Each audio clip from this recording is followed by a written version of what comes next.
Welcome to the One Year Bible, June 13. The Old Testament reading, 1 Kings chapter 11, verse 1 through chapter 12, verse 19. Now King Solomon loved many foreign women. Besides Pharaoh's daughter, he married women from Moab, Ammon, Edom, Sidon, and from among the Hittites. The Lord had clearly instructed the people of Israel, "You must not marry them, because they will turn your hearts to their gods." Yet Solomon insisted on loving them anyway. He had 700 wives of royal birth and 300 concubines, and in fact, they did turn his heart away from the Lord. In Solomon's old age, they turned his heart to worship other gods instead of being completely faithful to the Lord his God, as his father David had been. Solomon worshipped Ashtoreth, the goddess of the Sidonians, and Moloch, the detestable god of the Ammonites. In this way, Solomon did what was evil in the Lord's sight. He refused to follow the Lord completely as his father David had done. On the Mount of Olives, east of Jerusalem, he even built a pagan shrine for Chemosh, the detestable god of Moab, and another for Moloch, the detestable god of the Ammonites. Solomon built such shrines for all his foreign wives to use for burning incense and sacrificing to their gods. The Lord was very angry with Solomon, for his heart had turned away from the Lord, the God of Israel, who had appeared to him twice. He had warned Solomon specifically about worshiping other gods, but Solomon did not listen to the Lord's command. So now the Lord said to him, "Since you have not kept my covenant and have disobeyed my decrees, I will surely tear the kingdom away from you and give it to one of your servants. But for the sake of your father David, I will not do this while you are still alive. I will take the kingdom away from your son, and even so I will not take away the entire kingdom. I will let him be king of one tribe, for the sake of my servant David, and for the sake of Jerusalem, my chosen city." Then the Lord raised up Hadad, the Edomite, a member of Edom's royal family, to be Solomon's adversary. Years before, David had defeated Edom. Joab, his army commander, had stayed to bury some of the Israelite soldiers who had died in battle. While there, they killed every male in Edom. Joab and the army of Israel had stayed there for 6 months, killing them. But Hadad and a few of his father's royal officials escaped and headed for Egypt. Hadad was just a boy at the time.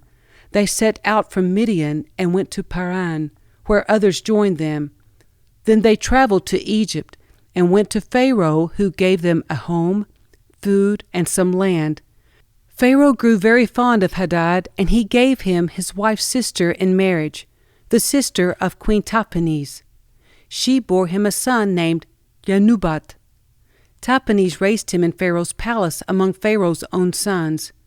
When the news reached Hadad in Egypt that David and his commander Joab were both dead, he said to Pharaoh, "Let me return to my own country." "Why?" Pharaoh asked him. "What do you lack here that makes you want to go home?" "Nothing," he replied, "but even so, please let me return home." God also raised up Rezon, son of Eliadad, as Solomon's adversary.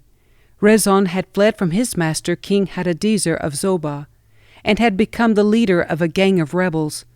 After David conquered Hadadezer, Rezon and his men fled to Damascus, where he became king. Rezon was Israel's bitter adversary for the rest of Solomon's reign, and he made trouble, just as Hadad did. Rezon hated Israel intensely and continued to reign in Aram. Another rebel leader was Jeroboam, son of Nebat, one of Solomon's own officials. He came from the town of Zerdah in Ephraim, and his mother was Zeruah, a widow. This is the story behind his rebellion. Solomon was rebuilding the supporting terraces and repairing the walls of the city of his father David. Jeroboam was a very capable young man, and when Solomon saw how industrious he was, he put him in charge of the labor force from the tribes of Ephraim and Manasseh, the descendants of Joseph. One day, as Jeroboam was leaving Jerusalem, the prophet Ahijah from Shiloh met him along the way. Ahijah was wearing a new cloak. The two of them were alone in a field, and Ahijah took hold of the new cloak he was wearing and tore it into 12 pieces. Then he said to Jeroboam, "Take 10 of these pieces, for this is what the Lord, the God of Israel, says.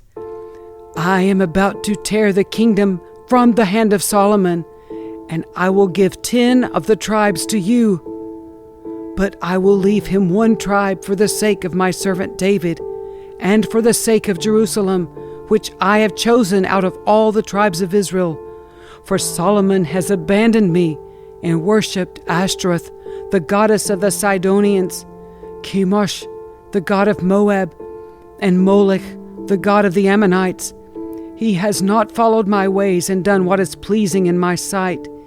He has not obeyed my decrees and regulations as David his father did. But I will not take the entire kingdom from Solomon at this time. For the sake of my servant David, the one whom I chose and who obeyed my commands and decrees, I will keep Solomon as leader for the rest of his life. But I will take the kingdom away from his son and give 10 of the tribes to you. His son will have 1 tribe, so that the descendants of David, my servant, will continue to reign, shining like a lamp in Jerusalem, the city I have chosen to be the place for my name. And I will place you on the throne of Israel, and you will rule over all that your heart desires. If you listen to what I tell you and follow my ways and do whatever I consider to be right, and if you obey my decrees and commands as my servant David did, then I will always be with you.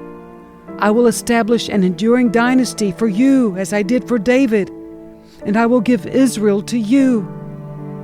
Because of Solomon's sin, I will punish the descendants of David, though not forever."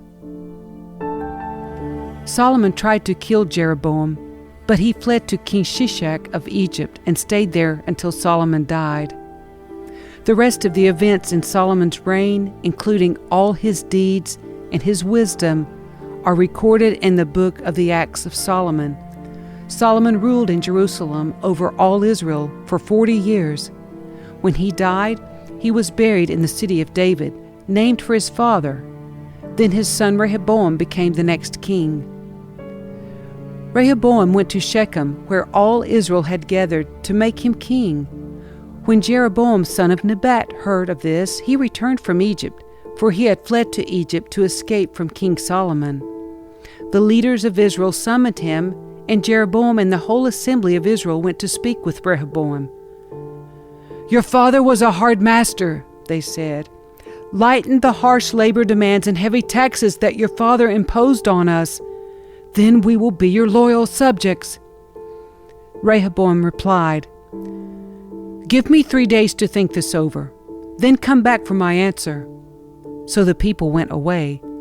Then King Rehoboam discussed the matter with the older men who had counseled his father Solomon. "What is your advice?" he asked. "How should I answer these people?"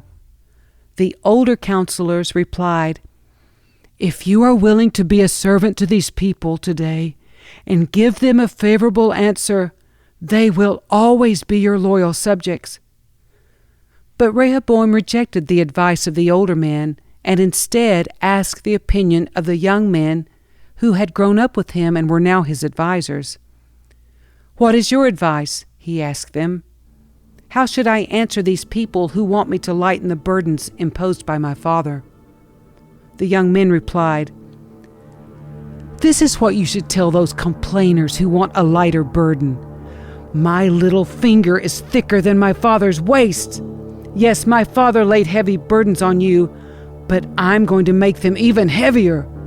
My father beat you with whips, but I will beat you with scorpions." 3 days later, Jeroboam and all the people returned to hear Rehoboam's decision, just as the king had ordered.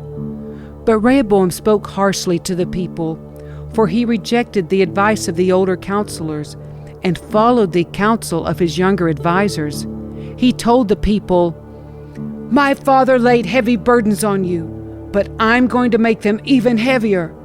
My father beat you with whips, but I will beat you with scorpions." So the king paid no attention to the people.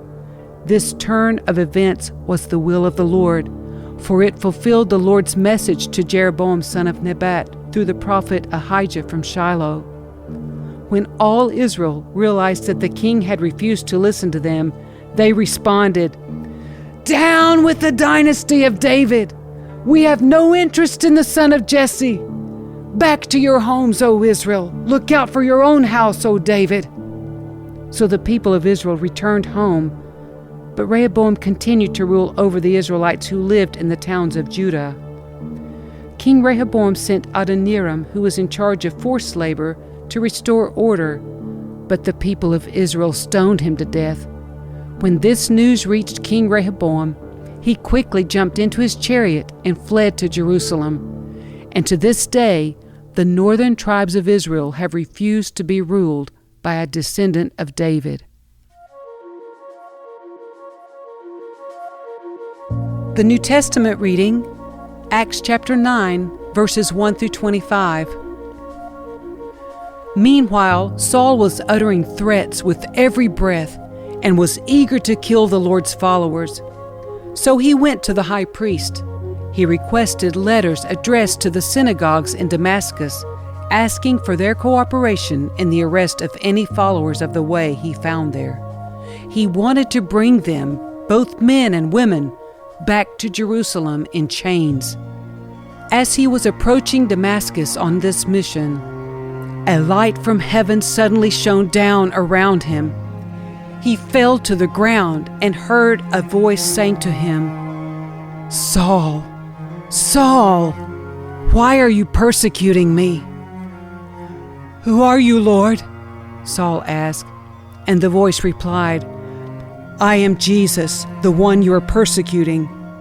Now get up and go into the city, and you will be told what you must do." Then the men with Saul stood speechless, for they heard the sound of someone's voice, but saw no one. Saul picked himself up off the ground, but when he opened his eyes, he was blind. So his companions led him by the hand to Damascus. He remained there blind for 3 days and did not eat or drink. Now there was a believer in Damascus named Ananias. The Lord spoke to him in a vision, calling, "Ananias." "Yes, Lord," he replied. The Lord said, "Go over to Straight Street, to the house of Judas. When you get there, ask for a man from Tarsus named Saul. He is praying to me right now. I have shown him a vision of a man named Ananias coming in and laying hands on him so he can see again." "But Lord," exclaimed Ananias, "I've heard many people talk about the terrible things this man has done to the believers in Jerusalem, and he is authorized by the leading priests to arrest everyone who calls upon your name." But the Lord said, "Go, for Saul is my chosen instrument to take my message to the Gentiles and to kings, as well as to the people of Israel, and I will show him how much he must suffer for my name's sake." So Ananias went and found Saul. He laid his hands on him and said, "Brother Saul, the Lord Jesus who appeared to you on the road has sent me so that you might regain your sight and be filled with the Holy Spirit." Instantly something like scales fell from Saul's eyes, and he regained his sight. Then he got up and was baptized. Afterward he ate some food and regained his strength. Saul stayed with the believers in Damascus for a few days, and immediately he began preaching about Jesus in the synagogues, saying, "He is indeed the Son of God." All who heard him were amazed. "Isn't this the same man who caused such devastation among Jesus' followers in Jerusalem?" they asked. "And didn't he come here to arrest them and take them in chains to the leading priests?" Saul's preaching became more and more powerful, and the Jews in Damascus could not refute his proofs that Jesus was indeed the Messiah. After a while, some of the Jews plotted together to kill him. They were watching for him day and night at the city gate so they could murder him. But Saul was told about their plot. So during the night, some of the other believers lowered him in a large basket through an opening in the city wall. Psalm 131, verses 1 through 3. Lord, my heart is not proud. My eyes are not haughty. I don't concern myself with matters too great or too awesome for me to grasp. Instead, I have calmed and quieted myself, like a weaned child who no longer cries for its mother's milk. Yes, like a weaned child is my soul within me. O Israel, put your hope in the Lord, now and always. Proverbs 17, verses 4 and 5. Wrongdoers eagerly listen to gossip. Liars pay close attention to slander. Those who mock the poor insult their Maker. Those who rejoice at the misfortune of others will be punished.